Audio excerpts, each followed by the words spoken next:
말씀 받겠습니다. 고린도후서 12장 1절로 10절. 고린도후서 12장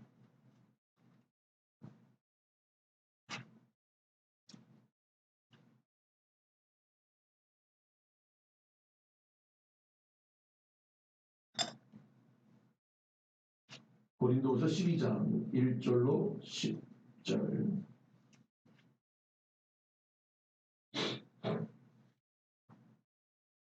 한 목소리로 함께 읽도록 하겠습니다. 10절까지 시작. 무익하나마 내가 부득불 자랑하노니 주의 환상과 계시를 말하리라. 내가 그리스도 안에 있는 한 사람을 아노니 그는 14년 전에 셋째 하늘에 이끌려간 자라. 그가 몸 안에 있었는지 몸 밖에 있었는지 나는 모르거니와 하나님은 아시느니라. 내가 이런 사람을 아노니 그가 몸 안에 있었는지 몸 밖에 있었는지 나는 모르거니와 하나님은 아시느니라. 그가 낙원으로 이끌려가서 말로 표현할 수 없는 말을 들었으니 사람이 가히 이르지 못할 말이로다. 내가 이런 사람을 위하여 자랑하겠으나 나를 위하여는 약한 것들 외에 자랑하지 아니하리라. 내가 만일 자랑하고자 하여도 어리석은 자가 되지 아니할 것은 내가 참말을 함이라. 그러나 누가 나를 보는 바와 내게 듣는 바에 지나치게 생각할까 두려워하여 그만두노라. 여러 계시를 받은 것이 지극히 크므로 너무 자만하지 않게 하시려고 내 육체에 가시 곧 사탄의 사자를 줬으니 이는 나를 쳐서 너무 자만하지 않게 하려 하심이라. 이것이 내게서 떠나가게 하기 위하여 내가 3번 주께 간구하였더니 나에게 이르시기를 내 은혜가 네게 족하도다. 이는 내 능력이 약한 데서 온전하여 짐이라 하신지라. 그러므로 도리어 크게 기뻐함으로 나의 여러 약한 것들에 대하여 자랑하리니 이는 그리스도의 능력이 내게 머물게 하려 함이라. 그러므로 내가 그리스도를 위하여 약한 것들과 능욕과 궁핍과 박해와 곤고를 기뻐하노니 이는 내가 약한 그때의 강함이라. 아멘. 우리가 하나님의 목적을 성취해 나가기 위해서 우리는 어떤 삶을 살아야 할까요? 그 해답은 믿음입니다. 사람이 구원을 받는 유일한 길이 뭐죠? 예수 그리스도를 믿는 것이죠. 성도가 성도다운 삶을 사는 것이 뭘까요? 믿음이에요. 그리고 교회가 교회답게 세워질 수 있는 것 또한 믿음입니다. 신앙인 중에서 가장 완벽하게 하나님의 주도권을 인정한 사람을 손꼽으라 하면 저는 사도 바울이라고 말할 수 있습니다. 빌립보서 1장 20절 21절 말씀에 그는 이런 고백을 하죠. 나의 간절한 기대와 소망을 따라 아무 일에든지 부끄러워하지 아니하고 지금도 전과 같이 온전히 담대하여 살든지 죽든지 내 몸에서 그리스도가 존귀하게 되려 하려 하나니 이는 내게 사는 것이 그리스도니 죽는 것도 유익함이다. 사도 바울은 하나님의 사역을 위해서 평생 살았던 사람이죠. 그렇다면 하나님께서 이렇게 하나님을 향해서 온 힘을 다했던 사람이라면 하나님께서 그에게 복을 주셔야죠. 그가 기도할 때 하나님께서 응답해 주셔야 되는 것이 마땅한 건 아닌가요? 사실 오늘 본문의 말씀에도 보면 자신의 가시가 있는데 그 가시를 놓고 하나님 앞에 기도했다고 3번이나 기도했다고 기록하고 있습니다. 그런데 하나님은 그 가시를 제거해 주시고 육체의 건강을 주신 것이 아니라 오늘 어떤 말씀을 주셨죠? 네 은혜가 네게 족하도다. 여러분, 참으로 하나님은 이상하신 분이에요. 아니 기도에 응답해 주셔서 사도 바울이 더 열심히 복음을 전하고 또 전 세계에 다니면서 하나님의 말씀을 전한다면 얼마나 많은 사람들을 구원해낼 수 있을까요? 그런데 내 은혜가 네게 족하도다. 너의 그 약함이 오히려 이 복음을 온전히 전하게 되는 힘이 된다는 사실이죠. 사도 바울은 복음을 전하면서도 천막을 만들면서 이것을 가지고 선교를 했습니다. 쉽게 말하면 직무로 말하면 자비량 선교였죠. 때로는 많은 교회에서 이렇게 선교비를 이렇게 후원해 주어서 할 때도 있지만 대부분의 사역을 자비량으로 선교했습니다. 자, 그러면 하나님의 일을 하면서 그가 과연 명예의 축복을 받았습니까? 물질의 축복을 받았습니까? 형통의 축복을 받았습니까? 자, 여러분, 우리의 기준이 어디에 있느냐라는 거죠. 지금 우리의 형통의 기준, 축복의 기준, 우리의 삶의 기준이 어디에 있는가라고 하는 사실을 우리는 한번 되짚어보는 시간 됐으면 좋겠어요. 사도 바울을 통해서 우리에게 말씀하시는 게 무엇이냐면 내 은혜가 네게 족하다는 거예요. 하나님께서 주신 은혜, 비록 내 삶에 힘들고 어려운 모든 상황들이 있지만 그것조차도 하나님의 은혜로 믿는다면 거기서 만족함이 나오는 거죠. 오히려 내 삶에 연약하고 부족했던 모든 것을 통해서 나를 온전케 하시는, 정말 주님을 위해 살아갈 수 있는 그 삶으로 이끄시는 은혜가 우리에게 있다라고 말씀하고 있습니다. 사도 바울은 이 병이 얼마나 고통스러웠는지 3번에 걸쳐서 기도했다라고 말하고 있습니다. 여러분, 하나님의 사람이라면 세상 사람들은 그러잖아요. 지금 코로나 시대 속에 많은 세상 사람들이 딱 한마디 교회를 향해 던지는 게 뭔지 아세요? 야, 하나님이 계시면 이 바이러스 빨리 없애달라고 하면 없어질 거 아니냐? 왜 이렇게 놔두느냐? 야, 정말 하나님이 계시면 이것조차도 사라지지 못하게 하는 신이라면 나는 안 믿겠다라고 얘기하시는 분들이 너무 많아요. 왜 하나님이 바이러스를 그냥 내버려 두실까 하는 생각을 그들이 좀 생각해 봤으면 좋겠어요. 주일날이었던가요? 새벽 예배 끝나고 기도하던 중에 그런 생각이 들더라고요. 왜 하나님이 이 바이러스를 그냥 가만히 내버려 두시는가? 저는 결론은 그렇게 내렸어요. 인간의 교만함을 꺾기 위해서. 인류는 수많은 발전 속에서 어마어마한 과학의 성과를 이루어냈습니다. 이제는 우주여행 시대라고 이야기를 합니다. 그래서 우주여행을 위해서 한 사람당 10억이라는 엄청난 돈을 들이면 우주에 나가서 우주선을 타고 잠깐 올라가서 한 바퀴 돌고 내려오는 그 돈이 10억. 한 번 타는데 10억. 여러분, 사람들이 이 사회가 이 과학의 문명 발달을 통해서 이제는 감히 우리는 이 하늘 위로 올라간다는 생각은 도저히 해보지 못했던 우리에게 이제는 우주 밖으로 나갈 수 있는 그런 기회가 열렸습니다. 점점 더 과학의 발달은 있었지만 그들 속에 사라지고 있는 것이 무엇인 줄 아세요? 신앙이라는 거예요. 우주인이 되어서 우주에 나갔다가 돌아온 사람들의 대부분이 누가 돼요? 목회자가 돼요. 선교사가 돼요. 왜 그럴까요? 나가보니까 하나님께서 이 지구를 얼마나 아름답게 지으셨는지를 그들이 보고 경험하고 왔기 때문에 정말 보이지 않는 인간이 저 우주 높이 올라가서 이 지구를 내려다볼 때 보이는 것은요, 땅, 육지와 바다 그 외에는 없어요. 사람들의 그 머리가 보이도 않아요. 개미만큼 작게라도 보이면 참 좋은데 그렇게도 보이지 않아요. 그러니 하나님은 이 지구에 있는 모든 인류의 사람들을 한 사람 한 사람을 다 아신다고 말씀하세요. 심지어는 우리의 머리털 하나라도 다 세신 바 됐다고 말씀하고 계세요. 그 정도로 우리 하나님은요, 위대하신 분이에요. 인류가 발전해 오면서 점점 신앙이 과학적으로 돌아갑니다. 과학에서 말하는 정확한 명제가 나오지 않으면, 답이 나오지 않으면 믿지 못하는 시대. 그러니 지금 이 시대, 코로나 시대 속에서 정말 하나님이 어디 계시냐라고 성경이 나오는 것처럼 그렇게 외치고 있는 시대를 우리는 살아가고 있습니다. 사랑하는 여러분, 이뿐만이 아니죠. 하나님이 계시면 이 질병조차 사라지게 해야 되는 것 아니냐라고 말합니다. 왜 그럴까요? 우리를 사고하지 않기 위해서, 교만하게 내버려 두시지 않으시려는 거죠.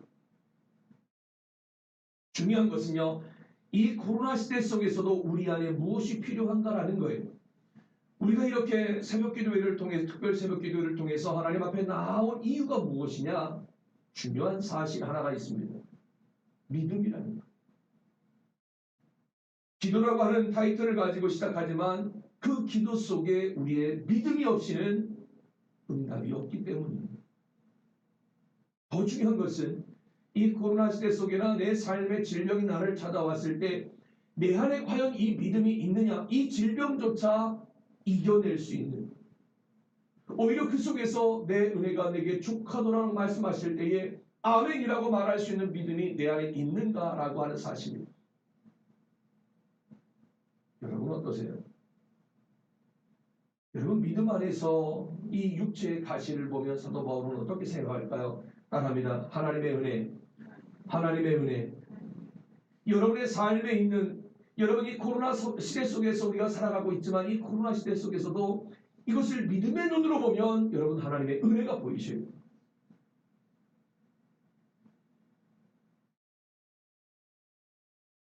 우리가 왜 불평하고 원망해요? 하나님의 은혜로 보지 않기 때문에. 믿음의 시선을 가지고 내 삶을 바라보지 못하니까 하나님의 은혜가 없어요. 하나님의 은혜만 없고 뭐가 있어요? 나를 힘들게 하는 일들만 보입니다. 바울은 육체의 고통인 질병을 치료해 주시기를 3번이나 간구했다라고 분명히 말하고 있어요. 그러나 하나님은 치료보다 그 병이 곧 내게는 은혜다. 여러분 하나님이 이렇게 말씀하셨어요. 아니 하나님, 아니 그래도 나를 좀 깨끗하게 치유해 주시면 내가 얼마나 좋아요.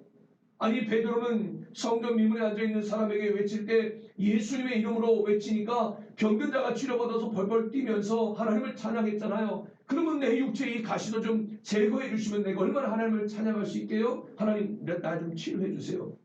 내 은혜가 네게 족하다.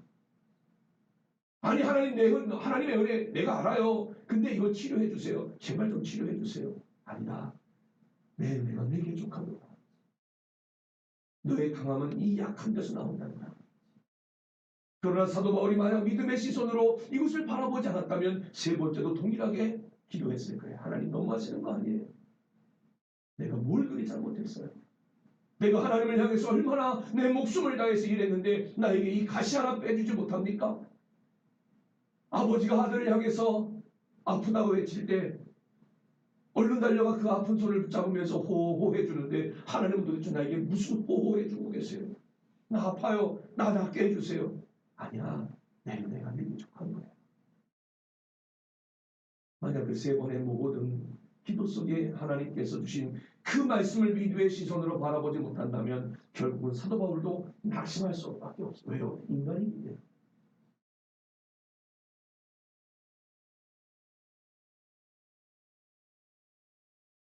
여러분 사도 바울의 삶은요, 우리 인간이 바라볼 때는 은혜의 삶이라고 도저히 말할 수가 없어요. 뭐만 하면 감옥에 가 있고, 뭐만 하면 많은 유대인들이 핍박을 하고, 무슨 일만 하려 하면 방해하고 말이죠. 여러분 사도 바울의 삶이 과연 은혜인가요? 은혜 아니에요. 누가 볼 때는요, 인간이 볼 때. 그런데 하나님께서 이 사도 바울에게 어떤 은혜를 주십니까? 분명히 오늘 성경의 말씀에 12장 3절 4절 말씀 보세요. 12장 2절 3절 4절. 자 함께 읽겠습니다. 시작. 내가 그리스도 안에 있는 한 사람을 아노니 그는 14년 전에 셋째 하늘에 이끌려간 자라. 그가 몸 안에 있었는지 몸 밖에 있었는지 나는 모르거니와 하나님은 아시느니라. 내가 이런 사람을 아노니 그가 몸 안에 있었는지 몸 밖에 있었는지 나는 모르거니와 하나님은 아시느니라. 그가 낙원으로 이끌려가서 말로 표현할 수 없는 말을 들었으니 사람이 가 이르지 못할 말이로다. 여러분 천상의 소리를 들었다는 거예요. 여러분 자신의 몸에는 현재 육체의 가시가 있는데 이것을 좀 제거해달라고 하나님 앞에 부르짖었더니 하나님께 돌아오는 말씀은 딱 하나예요. 내 은혜가 네게 족하다. 야 너 셋째 하늘까지 올라가서 하늘의 천상의 소리를 들은 넌데 야 그 정도의 그 가시 그 빼달라고 기도하지 말고 그걸 은혜로 봐라 라고 말씀하십니다. 가시는요 쉽게 말하면 내가 온전케 됨에 있어서 나를 그 길로 인도하는 조절 기능을 했던 가시였다. 내 삶의 문제는 내가 하나님 앞에서 온전해지는 조절 기능을 하는 것. 내 삶의 문제, 내 삶의 어두움의 모든 것들, 여러분 그 모든 것들은 하나님을 향한 온전한 믿음으로 나아가게 만드는 조절 기능을 하고 있다고 믿으시면 됩니다. 그래서 그 속에서 믿음의 시선으로 내 육체의 가시뿐만 아니라 내 삶의 모든 것을 믿음의 시선으로 보기 시작하면 나를 온전케 하시는 우리 주님의 은혜가 보여요. 여러분 2021년 여러분의 삶에 너무나도 힘들고 어려운 일들이 발생됐을 때 하나님이 나를 온전케 하려 하시는 거구나. 나를 이렇게 온전히 세우시기 위해서 나에게 은혜를 주시는구나. 이런 믿음이 우리 안에 있기를 소망합니다. 여러분 우리가 지난 세월 동안 하나님께서 얼마나 많은 은혜를 우리에게 주셨습니까?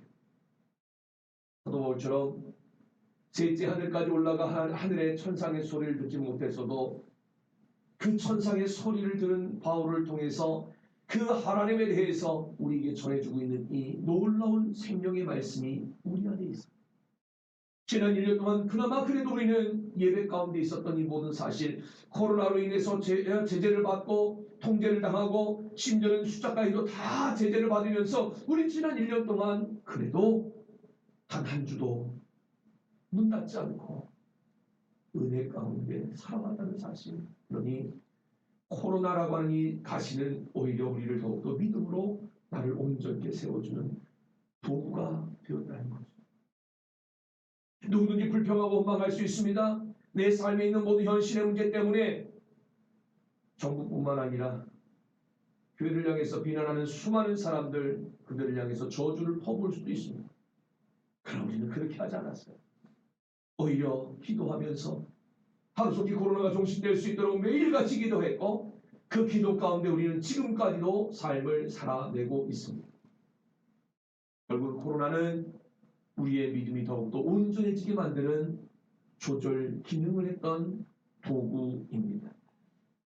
때문에 사도 바울에게 있어서 육체의 가시가 오히려 하나님의 축복이고 함께 하시는 증거이며 그리고 은혜였음을 고백한 것처럼 오늘 우리는 코로나 바이러스가 오히려 하나님의 축복이며 함께 하시는 증거이고 이것이 바로 은혜라는 사실을 이제는 우리의 입으로 고백했으면 좋겠습니다. 그래서 저와 여러분의 신앙의 이 고백 속에 나를 온전케 하는 놀라운 역사들이 저와 여러분이 온전케 되는 은혜가 2021년 한 해에도 함께 하시게 되기를 예수님의 이름으로 축원합니다. 하나님의 은혜를 잊어버리면 교만해지는 거예요. 하나님의 은혜를 잊어버리면 스스로 높은 채 하는 거예요. 지난 2020년 여러분 하나님의 은혜를 빼먹고 이야기하면 여러분 잘 살아오신 거 맞아요. 정말 힘들었죠. 그런데 거기 하나님의 은혜를 집어넣어 버리면 내가 한 것은 그저 하나님이 인도하심 속에 나는 살아왔다는 것밖에 없는 믿음의 시선으로 보세요. 우리 교회와 성도들은 겸손하기 위한 하나님의 도구인 이 가시가 육체의 가시뿐만 아니라 삶의 가시조차도 이제는 믿음의 눈으로 바라보시기를 예수님의 이름으로 축복합니다. 그러니까 오늘 이 새벽에 기도하실 때 내 삶에 있는 많은 문제들을 믿음의 시선으로 보게 해달라고 기도하십니다.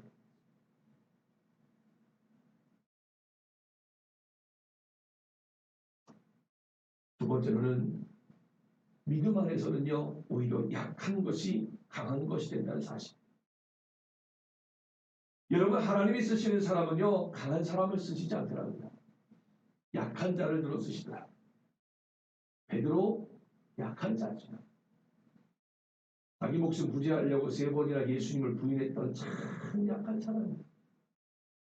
예수님이 죽으신 이후에 자신의 삶으로 자신의 삶의 터전으로 돌아가서 물고기를 잡던 가장 약한 사람입니다. 여러분 성전 미문에 앉아 있었던 그 안전뱅이도 그의 이 유대 사회에서는 가장 약한 자예요. 그런데 그들을 통해 하나님은 영광을 받으시더라. 여러분 새덩이는요 다 녹아졌을 때 무기가 되기도 하고 그 쇳덩이가 다 시뻘겋게 녹아서 또 다른 무언가를 만들어낼 때 거기에 그 물건의 능력이 나타나요. 마찬가지로 여러분, 내가 연약함으로 다 녹아지고 더 녹아졌을 때, 믿음으로 더 녹아졌을 때 더 강한 역사를 하나님이 나를 통해서 이루어 가시는 거예요. 잘 들으셔야 돼요. 내가 하는 게 아니에요. 하나님께서 나를 통해 일하시게 돼요. 수영을 배울 때 제일 먼저 하는 게 뭔지 아세요? 전신의 모든 힘을 다 빼는 거예요. 내 힘, 내 능력, 내 지식, 내가 가진 어떤 많은 힘들, 이걸 다 녹여버려요. 다 빼야 돼요. 그래야 주님이 나를 들어서 사용하시는 거예요. 여러분, 내 은혜가 내게 족하도다라는 이 말씀을 깨달은 이후에 사도 바울의 반응을 여러분 보시면 놀랄 수밖에 없어요. 자, 10절 말씀. 자, 함께 읽겠습니다. 시작. 그러므로 내가 그리스도를 위하여 약한 것들과 능욕과 궁핍과 박해와 공고를 기뻐하노니 이는 내가 약한 그때에 당함이라. 여러분, 사도 바울이 3번이나 기도했는데 하나님께 돌아오는 대답은 야, 내 은혜가 네게 족하잖아. 내 능력이 어디서 나오는 줄 알아? 너의 그 약함 때문에 오히려 나는 너를 쓰고 있는 거야. 근데 이것을 깨달은 사도 바울이 뭐라고 말합니까? 내 가시조차 기뻐했다라는 거예요. 어떻게 이럴 수 있을까요? 저도 요즘에 노집사님께는 정말 죄송합니다만 이제 나이가 이제 한 살 한 살 들어가다 보니까 어제 같은 경우는 새벽 예배부터 시작해가지고 계속 풀가동이었잖아요. 오전 예배 10시 전후에 40분 정도에 30분에 나가서 촬영 운행하고 40분에 차 태우고 교회 와서 부랴부랴 오전 예배 드리고, 그것도 오전 예배도 말이죠. 반주자 없이 미가일로 하면서 뭐 정신이 없죠.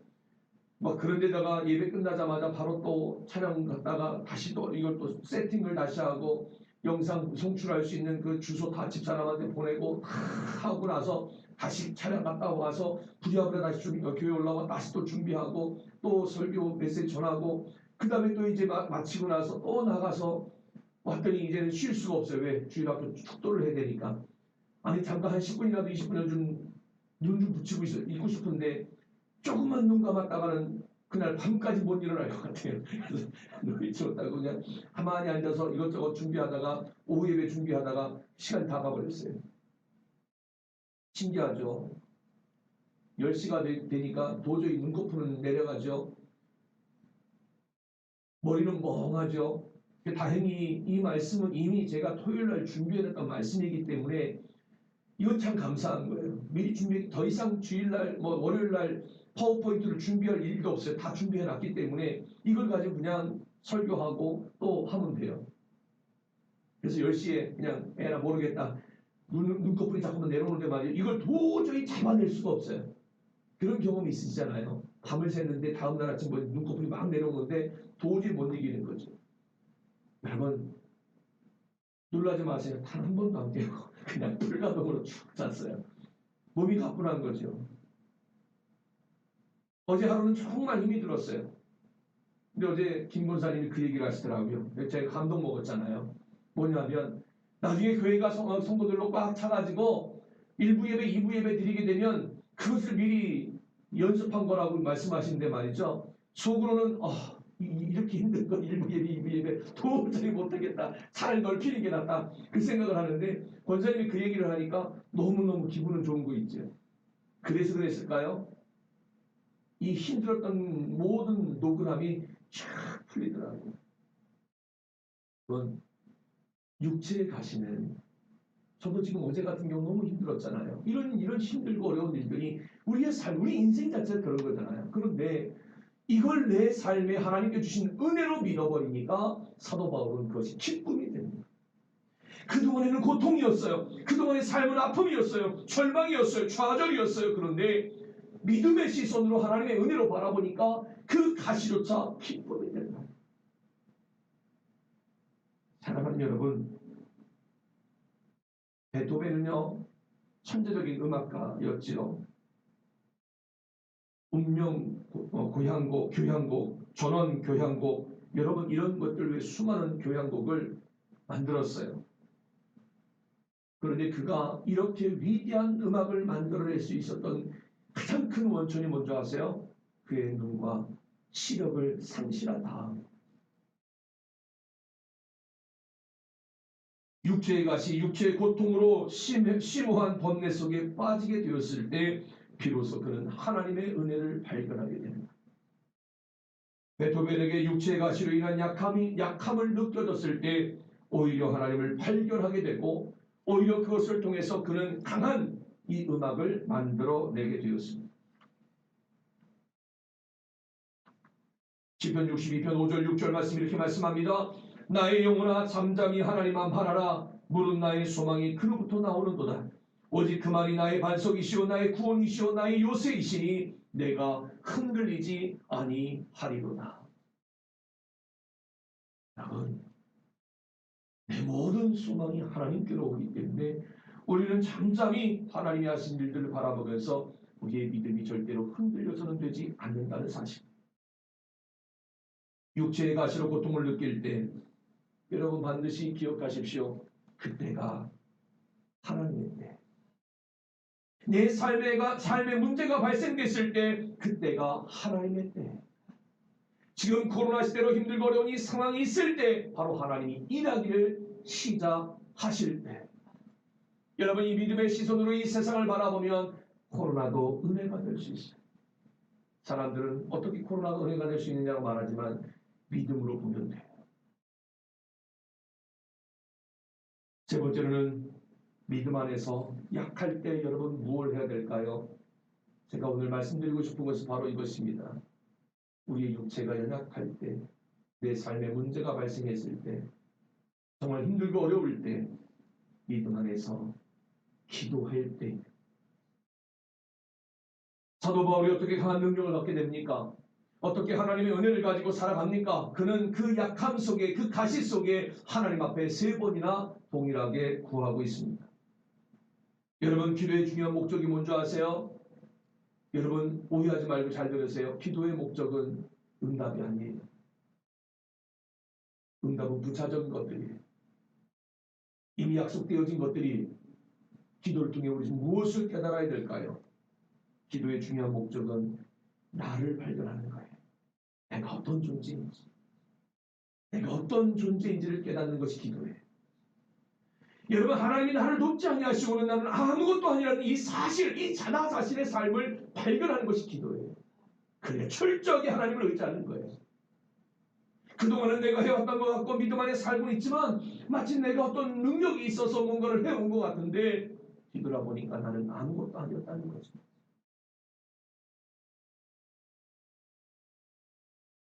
여러분 약할 때나 가시를 놓고 끝까지 기도할 때 끝까지 믿음의 힘으로 나아가는 것이 중요해요. 이 코로나19 바이러스조차 이길 수 없는 그런 존재의 인간.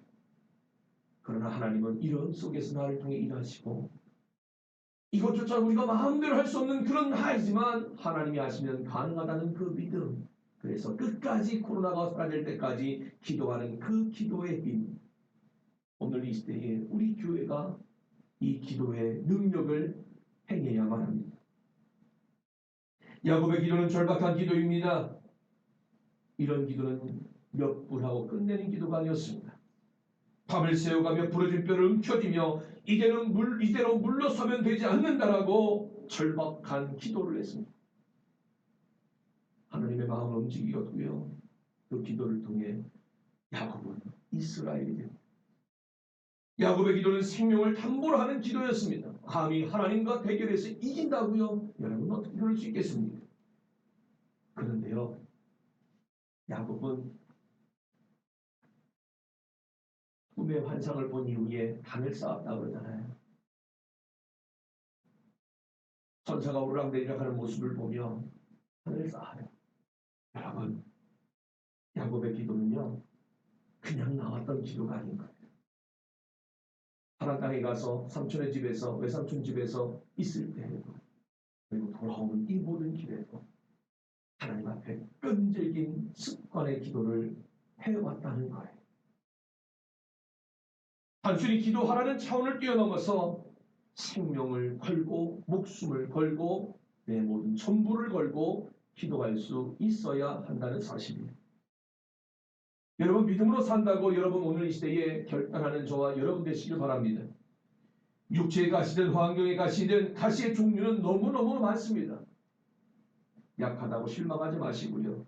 오히려 그 약할 때 하나님은 일하십니다.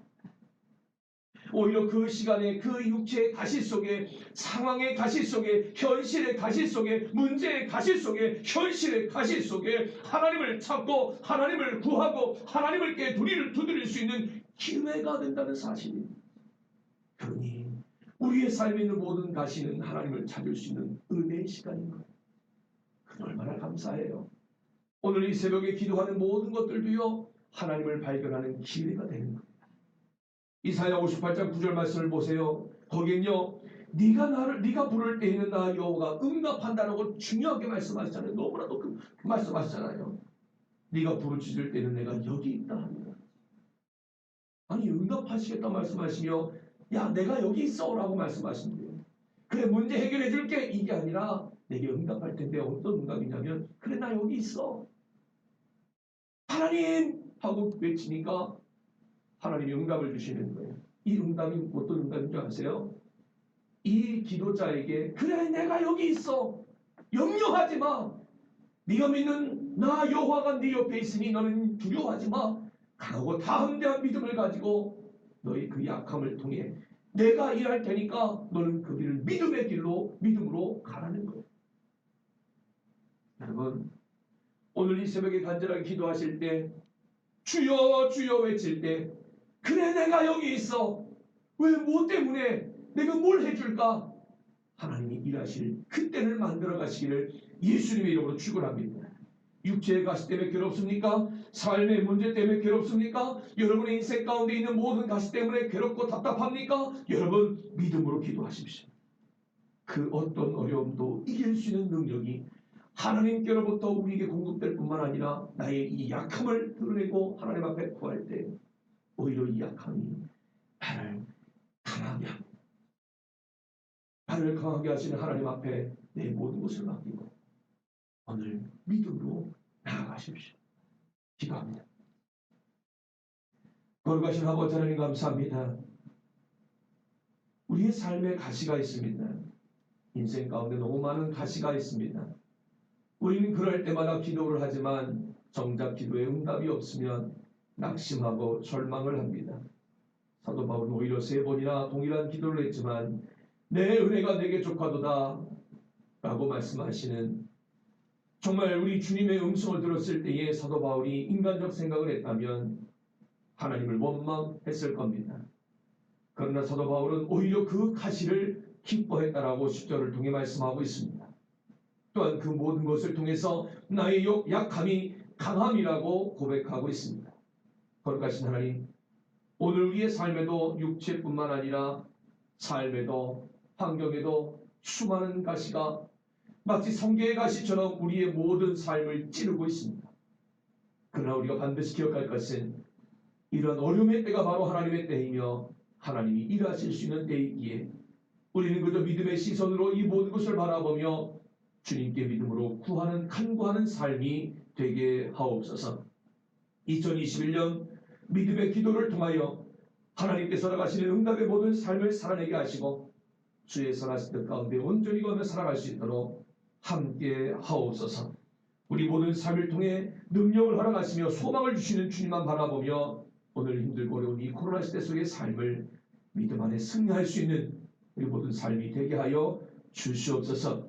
원망과 불평에 입술은 닫고 믿음의 고백을 해가며 하나님이 역사하신다고, 역사하실 것이 아니라 역사하심을 고백하면서 날마다 믿음으로 승리케 하시옵소서. 함께 하시니 감사드리며 예수님 거룩하신 이름으로 간절히 기도드립니다.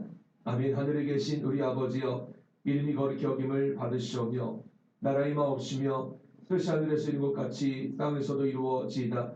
오늘날 우리에게 일용할 양식을 주옵시고 우리가 우리에게 죄의 지은 죄를 사하여 준 것 같이 우리 죄를 사하여 주옵시고 우리를 시험에 들게 하지 마옵시고 다만 악에서 구하옵소서. 대개 나라와 권세와 영광이 아버지께 영원히 싸움나이다. 아멘.